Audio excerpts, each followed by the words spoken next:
ہے۔ آج جب ہم کشمیر کے جغرافیہ کی بات کرتے ہیں تو اس سے ہم مراد ڈوگرا عہد کا کشمیر لیتے ہیں، اور یہ بھی میں ذکر کرتا چلوں کہ ڈوگرا عہد کا جو کشمیر تھا یہ تقریباً تاریخ ایک لمبے عرصے تک کشمیر کی جغرافیائی ساخت کم و بیش یہی رہی ہے۔ اس لیے کشمیر کے جغرافیہ کو ہم تاریخ کے کچھ ادوار میں جب اس میں وسعت ہوئی یا یہ سکڑتا بھی رہا، تاریخ کے لمبے عرصے میں کشمیر کا جغرافیہ وہی رہا ہے جو 1947 میں برصغیر کی پارٹیشن کے وقت جو ڈوگرا کشمیر ریاست تھی اس کی تھی۔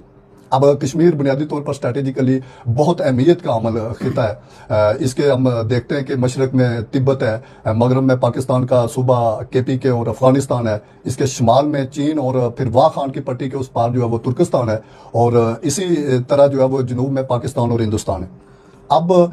کشمیر جس جگہ پر واقع ہے آج کے عہد میں ہم اس کو 4 ایٹمی طاقتوں کے بیچ میں دیکھتے ہیں، پاکستان ہے، انڈیا ہے، چائنا ہے، اور واہ خان کے پار دائرہ رشیا ہے۔ اب کشمیر کے اندرونی جو انتظامی تقسیم ہے اس میں کشمیر 3 صوبوں پر مشتمل ہے، صوبہ جموں ہے، صوبہ کشمیر ہے، اور سرحدی صوبہ لداخ ہے۔ رقبے کے اعتبار سے جو ٹوٹل ریاست جموں اور کشمیر ہے اس کا رقبہ 84,471 مربع میل ہے۔ اس میں صوبہ جموں کا رقبہ 12,578 مربع میل، جبکہ وادی کا صوبہ کشمیر کا رقبہ 8,500 اور سرحدی صوبہ لداخ کا رقبہ جو ہے وہ 63,554 سکوائر مائلز ہے۔ 1947 میں جب بدقسمتی سے ریاست ڈیوائیڈ ہوتی ہے تو اس کے بعد اس کے رقبے کی جو موجودہ صورتحال بنتی ہے وہ یہ ہے کہ نیئرلی جو ہے وہ تینوں صوبے جو کشمیر کے ہیں، صوبہ جموں، صوبہ کشمیر اور صوبہ لداخ، اس کا اپروکسیمیٹلی 50,000 سکوائر مائلز بھارت کے زیر انتظام اور تقریباً 34,000 سکوائر مائل جو ہیں وہ پاکستان کے زیر انتظام ہے۔ اس میں 1962 میں جو چائنا انڈیا جنگ ہوئی اس میں لداخ کا، جس کو ہم اکسا چند کہتے ہیں، اکسا چین، اس کا تقریباً اب 9,171 سکوائر مائل جو ہیں وہ چائنا کے پاس ہیں یا چائنا کے زیر انتظام ہے۔ جی بہت شکریہ جی، بڑی تفصیل کے ساتھ اور ایکوریٹلی آپ نے ماشاءاللہ بہت اچھے انداز میں کشمیر کا جغرافیہ بیان کیا۔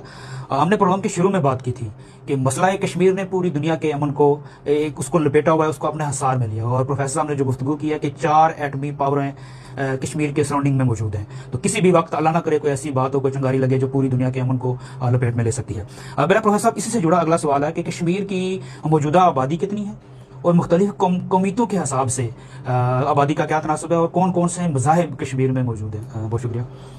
ڈاکٹر صاحب۔ اپروکسیمیٹلی کشمیر کی اس وقت آبادی متحدہ پورے کشمیر کی، ہندوستانی، پاکستانی اور چائنی زیر انتظام کشمیر، اس کی آبادی تقریباً 2 کروڑ اور 20 لاکھ ہے۔ ہندوستانی زیر انتظام کشمیر کی آبادی 1 کروڑ 17 لاکھ، آزاد کشمیر کی آبادی 45 لاکھ، گلگت بلتستان کی آبادی 18 لاکھ، اور اسی طرح پاکستان میں مقیم کشمیریوں کی آبادی